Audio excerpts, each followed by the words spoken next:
Welcome to the guide, Exile Kappa. The Marauder Juggernaut Uber Farmer is the build I've selected for 3.0, and in this build guide you will see absolutely no 3.0 spoilers. I decided to keep the footage related only to Uber Lab and mapping because I know there are a lot of new people coming to the game. One of the best things about Path of Exile is completing the campaign blind and seeing all of the bosses, so feel free to continue on with the video safe, knowing that your playthrough won't be ruined. There are many pros and cons to this build. The first pro is the build is very tanky. From even level 75 I managed to complete Uber Lab. We have a very defensive cast when damage taken setup. We have endurance charges to help give us resist and soak up damage, and generally we're a big brute. This build is very easy to build. Everything makes sense. You won't have to worry about power charges, frenzy charges, about am I crit cap, do I need more multi? We don't have to worry about any of that. This is just a simple life and resist build. And because the build is so logical and easy, the upgrades are also very easy to find and understand. I completed Uber Lab at level 76. I think it was 6 Chaos of gear, and I think I found 10 Sea of gear on the first day. So this is great for getting going. The build makes currency. The biggest attraction to this build is the fact that you farm Uber. He drops keys, which allows you to open up boxes, which give you loot, rares, uniques, you name it, it's in there. You can get insanely rich from these boxes alone. Then you have the option to enchant a helmet, which are highly wanted, and because people generally don't like running the lab, people will pay a lot of money for this enchant. Now there are cons to this build. It's not the fastest build. You are a juggernaut. As the name sounds, you're this big brute that just keeps trudging on forward, not taking much damage, and you battle through the content, but you aren't the quickest. It's a poor high tier boss killer. I'm up to tier 8s on the Atlas so far, that's what I've unlocked, so it lacks the high end DPS / movement of a top tier build. But this build is only built for the lab. It's not an all-rounder. These builds can get the odd death that is just unavoidable because you don't have that much mitigation. You have spec'd into a lot of damage, and when farming the lab it can be frustrating to get these odd deaths on these other builds. Not the fastest Uber killer, it's not the fastest map killer, but it is a consistent train that just keeps chugging on and killing Uber. So for those looking for a little bit more than just a simple passive tree, you can download the program Path of Building. Once you've downloaded it, you can go to Import Build. You can then go ahead and import from Pastebin. You can paste the code in, press import, and then you press import again, and then you will have the rough build. There are options that we can look at right here, where these tireless nodes are for mainly early on when you're struggling with mana. Once you've got your Hesmana's axe or whatever the name is that gives you blood magic, you can drop these, and I picked up some more axe damage nodes. You basically level this build is sort of how you level every Marauder build. There's nothing too complicated about it. You just want to make your way through these life nodes, pick up these early axe nodes, and you just take all the life you see. You then can go up to Devotion. I took Resolute Technique fairly early because I wasn't ever going to crit, so not needing accuracy was nice. Headed to this Life Wheel when I felt I needed more damage for the campaign. Headed down to these axe nodes. I didn't find an axe for a very long time whilst leveling. I was actually using a mace, so once I finally found a good axe, I managed to simply get loads more damage because these nodes actually took effect.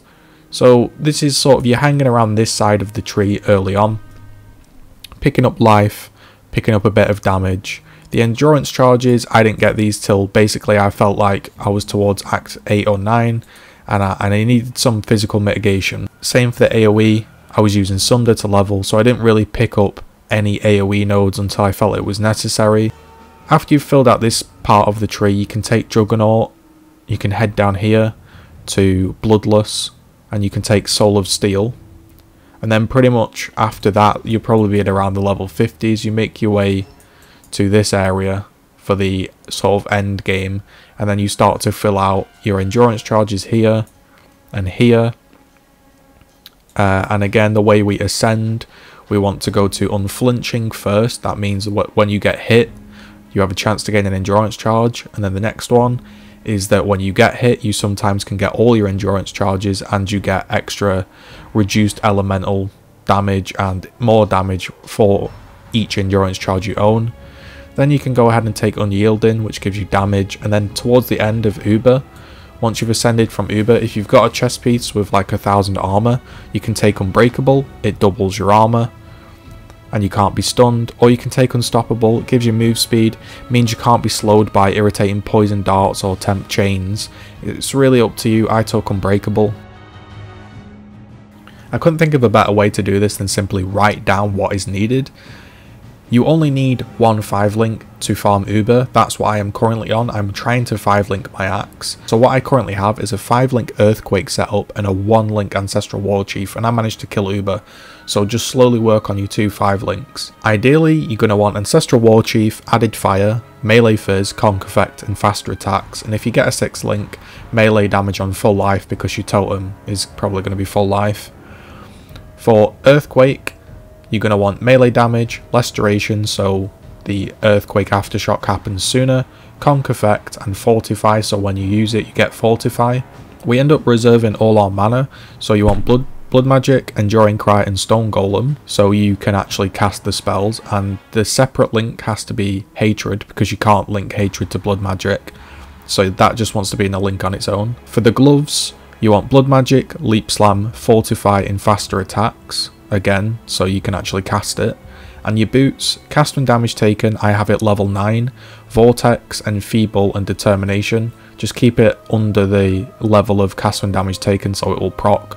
This means that when you're getting hit, they will be enfeebled, they'll have the Vortex slow on them. And Determination isn't linked to cast when damage taken. Determination is an aura, which again means we're reserving all our mana. It gives you more armor, that's what it does. So that's the only slot we could fit it in.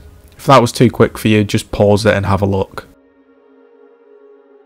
For gear, it's quite simple. This is my gear right now. If you head into Path of Building, these are some ideas of stuff. So you're looking at basic equipment here. Life resist helmet, again. Big body armor, life resists armor, again. Gloves are all life resist attack speed. These type of things that we're looking for. Fizz damage, dex, intelligence. Fizz damage, dex, intelligence, you know, these are the things we're looking for. A perseverance belt later on, if you get enough money, but these will be expensive. Your flasks, what you can use is a Seething Divine Flask of Staunching, Catalyst Eternal Flask of Dousing, that's for remove ignite, or that's a potential one you could change for something different, maybe even a Quicksilver if you want. And its Ares Promise just gives us damage. A Lion's Roar is going to give us more damage, and a Stibnite of Warding, which helps us get rid of curses in Uber Lab. These are what you're looking at really, and again in your offhand you can look up if we show you. Prismatic Eclipse Twilight Blade basically gives global attack speed per green slot, so you're going to want to try and get 3 greens on it. And a Bright Beak also gives attack speed, and that's how you get your super fast Leap Slam to get through the lab. Again, the footage you're seeing is not a 3.0 spoiler, don't worry, it's just the first few levels. We took Cleave and we took a couple of one-handers and we cleaved our way through the game, just picking up life and damage where we thought it was needed. After we'd done that and we reached level 12, we picked up Sunder. If you can't find a Sunder gem, then complete the library quest in Act 3, all the gems are available. I leveled entirely with Cleave and Sunder. I took Sunder, melee physical damage, faster attacks, Fortify, Conk Effect. These were the type of things you're looking for. Links dependent, obviously. Sunder is much better for leveling. It has AoE, it's quicker in my opinion. For bandits, we want to take Oak for his passives and all his physical mitigation. For our minor pantheon, you want to take the Soul of Tukahama, or however you say it. Basically more fizz mitigation. And for your major pantheon, you want to take down the Soul of Solaris for his physical mitigation. That's really all there was to the leveling. As you got further into the campaign, you picked up more life and damage. I found an axe.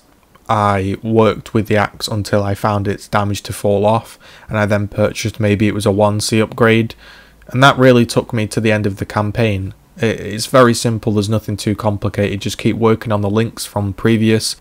Choose to either use Earthquake if you want, or Sunder. I personally would recommend Sunder for leveling.